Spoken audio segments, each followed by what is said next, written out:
Hello guys, magandang araw po sa inyong lahat. Welder of the North po at welcome po sa aking YouTube channel. Guys, sa video na to ay try ko ulit na pang-weld ang Total 300 inverter welding machine sa Fillet Weld Position.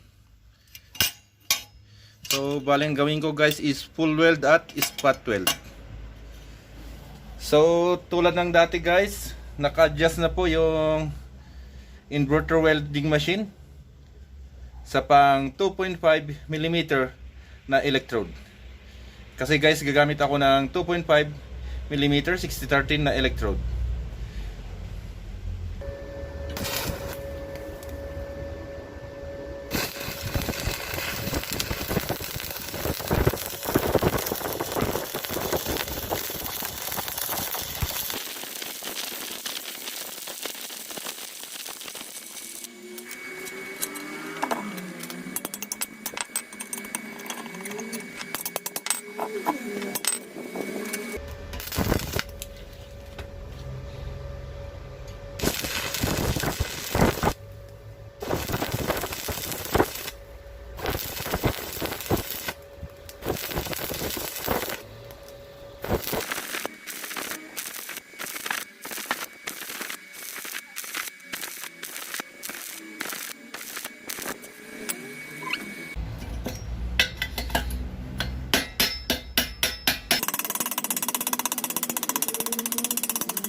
Guys, eto na po yung weld ng Total 300 inverter welding machine sa weld position na fillet.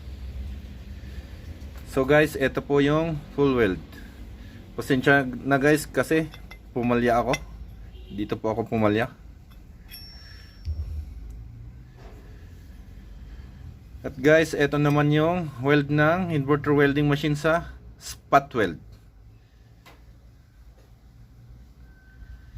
So guys, ang masasabi ko po sa adjust na nakalagay sa Total 300 inverter welding machine ay okay lang po na sundan.